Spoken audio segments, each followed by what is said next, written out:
ரவிக்குமார் தான் கட்சியை நடத்துறார். திருமாவளவனை திமுக காரனாகவே மாற்றியது ரவிக்குமார். யார் இந்த ரவிக்குமார்? RSS அனுப்பிய உளவாளிங்கிற காலச்சுவடு சுந்தர ராமசாமி பார்ப்பன அடியாளால் உருவாக்கப்பட்டவர் தான் இந்த ரவிக்குமார். எப்படி திருமாவுக்கு நண்பரான கட்சியில் எப்படி பொதுச்செயலாளர் இருக்க முடியும்? பெரியாரை இழிவுபடுத்துகிற சீமான் செய்கிற வேலையை யார் செஞ்சுட்டு இருந்தா? முன்னாடி ரவிக்குமார் செஞ்சுட்டு இருந்தா. நேரா போய் மாரி செல்வராஜ் போய் கேட்கிறாரு, உனக்கு சீட்டு வேணுமான்னு கேட்கிறாரு. ரஞ்சித் போய் உனக்கு சீட்டு வேணுமான்னு கேட்கிறாரு. விசிகள் ஆளே இல்லையா? எல்லாம் ரவிக்குமாருடைய வேலை. ரவிக்குமார் எங்க இழுக்கிறாரோ அங்க யார் வர்றா? திருமா வருகிறார். இப்போ ஆதவாஜனா இதுல இருந்து வெளியே வந்து இப்போ டிவிக்கேல ஜாயின் பண்ணிட்டாரு. அப்போ சங்க தமிழனும் அதுல ஜாயின் பண்றதுக்கு வாய்ப்பு இருக்கா? அவர் விருப்பப்பட்டா முஸ்லீம் கட்சி கூட போலாம். அண்ணாமலை பாஜகவினுடைய ஒரு உருவம். பாஜகவே தோத்து போச்சு. உருவம் எப்படி ஜெயிக்கும்? இங்க இந்து மத கருத்துக்களை ஏற்றுக்கொள்ளக்கூடிய நிலையில் மக்களை மதம் என்பது சாதியாக பிரித்து வைத்து ஒரு ஒடுக்கப்பட்ட சாதியினுடைய பிணா மேல் சாதி திருவழியா போக கூடாது. சாவுரான இதான் இந்து மதம். சனாதன இந்து மதத்தை வைத்திருக்கிற அண்ணாமலை கும்பல எப்படி ஜெயிக்கும்? வாய்ப்பே இல்ல. லதா ரஜினிகாந்த் மேமும் வந்து ஒரு இயக்கம் ஸ்டார்ட் பண்ணிருக்காங்க நேத்து. அதை பத்தி உங்களுடைய கருத்து என்ன? அது இந்த வீணை வாசிப்போர் சங்கமா இருக்கும், இல்லைன்னா பாட்டு பாடுவோர் சங்கமா இருக்கும், இல்லைன்னா பஜனை கோஷ்டியா இருக்கு. லேடிஸ் கிளப் இருக்குல்ல, சொஜ்ஜி பஜ்ஜி சாப்பிடுவாங்க, காஃபி குடிப்பால். இதான் ரஜினி பொண்டாட்டி. ரஜினியே கட்சி ஆரம்பிச்சாலே இப்ப டெபாசிட். ரஜினி நடிச்சாலே பாக்குறக்கு ஆள் இல்ல. எல்லாம் பச்சனை கொண்டு வந்து நடிச்சு காசு வசூல் பண்ணிட்டு இருக்காரு. அதனால அதெல்லாம் காலம் மாறி போச்சு, முடிஞ்சு போச்சு.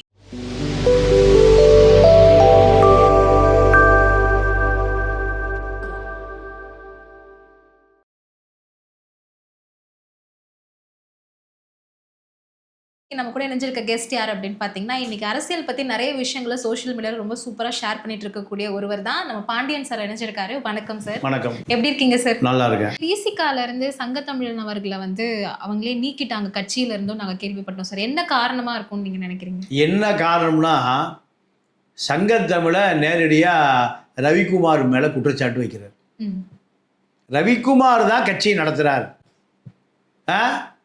ரவிக்குமார் தான் திமுகவோடு இருந்து திருமாவளவனை திமுக காரனாகவே மாற்றியது ரவிக்குமார் தான். சங்கத்தமிழ் வைக்கிற குற்றச்சாட்டு. ரவிக்குமாரை மீறி இவரால் எதுவும் செய்ய முடியலைங்கிறார். யார் இந்த ரவிக்குமார்? RSS அனுப்பிய உளவாளிங்கிறார். யாரு? காலச்சுவடு சுந்தர ராமசாமி என்ற பார்ப்பன அடியாளால் உருவாக்கப்பட்டவர் தான் இந்த ரவிக்குமார். எப்படி திருமாவுக்கு நண்பரான இந்த கட்சியில் எப்படி அவர் பொதுச்செயலாளர் இருக்க முடியும்? பெரியாரை இழிவுபடுத்துகிற சீமான் செய்கிற வேலையை யார் செஞ்சுட்டு இருந்தா? முன்னாடி இந்த ரவிக்குமார் செஞ்சுட்டு இருந்தார். ரவிக்குமார் RSS சங் பரிவார்களுடைய அடியாள். இப்போ அவர் 8 சீட்டு கொடுத்தாங்க. ஒரு சீட்டை கொண்டு போய் இளைய பெருமாள் மகனுக்கு கொடுத்துருக்காரு. அவர் விசிகாவா? இல்லை. தன்னை விட யாரும் வளர்ந்து விடக்கூடாது. வளர்ந்து விடக்கூடாது. நேராக போய் மாரி செல்வராஜ் போய் கேட்குறாரு, உனக்கு சீட்டு வேணுமான்னு கேட்குறாரு. ரஞ்சித் போய் உனக்கு சீட்டு வேணுமான்னு கேட்குறாரு. அப்போ விசிகள் ஆளே இல்லையா? இதெல்லாம் ரவிக்குமாருடைய வேலை. ரவிக்குமார் எங்க இழுக்கிறாரோ அங்க யார் வர்றா? திருமா வருகிறார். திருமா சுயமாக முடிவெடுக்கப்பட முடியாத ஒரு இக்கட்டில் வைத்திருக்கிறார் ரவிக்குமார்ங்கிறார். ரவிக்குமார் திமுகவுடைய ஸ்லீப்பர் செல், RSS பிஜேபியினுடைய ஸ்லீப்பர் செல். இந்த நபர் திருமாவை நிர்பந்தப்படுத்துகிறார். ஆதவர்ஜுனா விசிகாவில் இருந்த பொழுது திமுகவுடைய அழுத்தத்தின் காரணமாக இவர் வெளியே அனுப்பப்பட்டார், விரட்டி விடப்பட்டார் இந்த நபர். அப்போ இவர் தன்னையும் வெளியே அனுப்புவதற்கு இவர் தான் காரணங்கிறார். அப்போ ஆதவாஜனா இதுல இருந்து வெளியே வந்து இப்போ டிவிக்கேல ஜாயின் பண்ணிட்டாரு. அப்போ சங்கத்தமிழனும் அதுல ஜாயின் பண்றதுக்கு வாய்ப்பு இருக்கா? அவர் விருப்பப்பட்டா முஸ்லீம் கட்சி கூட போலாம்.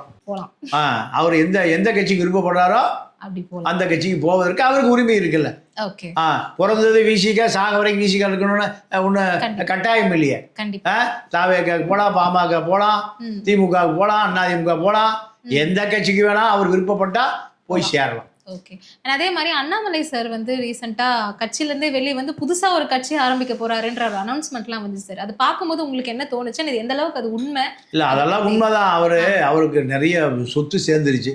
பாஜக காலத்தில் நிறைய கோடிகளில் சொத்து சேர்ந்துருச்சு. அது பல 1000 கோடியா பெருகி நிக்குது. அதை காப்பாற்றுவதற்கு அவருக்கு ஒரு கட்சி வேணும். சசிகலா ஒரு கட்சி வச்சிருக்காரா? டிடிவி ஒரு கட்சி வச்சிருக்காரா? வைகோ ஒரு கட்சி வச்சிருக்காரா? வீரமணி ஒரு கட்சி வச்சிருக்காரா? பல பேர் பல லட்டர்பேடுகளையும் கட்சிகளையும் வச்சுருக்காங்க. அதே போல் அண்ணாமலை ஒரு பாஜகவினுடைய ஒரு உருவம். பாஜகவே தோத்து போச்சு. உருவம் எப்படி ஜெயிக்கும்? உருவம் எப்படி ஜெயிக்கும்? இங்கே இந்து மத கருத்துக்களை ஏற்றுக்கொள்ளக்கூடிய நிலையில் மக்களே இல்லை. இந்து மதம் என்பதே நீங்க சாதியாக பிரித்து வைத்திருக்கு. செத்து போனா கூட பணத்தை எடுத்துட்டு போக கூடாதுன்னு அது சாவுறான். ஒரு ஒடுக்கப்பட்ட சாதியினுடைய பிணா மேல் சாதி தெரு வழியா போகக்கூடாது சாவுறான, வெட்டிட்டு சாவுறான. இதுதான் இந்து மதம். அப்போ இந்த சனாதன இந்து மதத்தை வைத்திருக்கிற அண்ணாமலை கும்பலை எப்படி ஜெயிக்கும்? வாய்ப்பே இல்லை.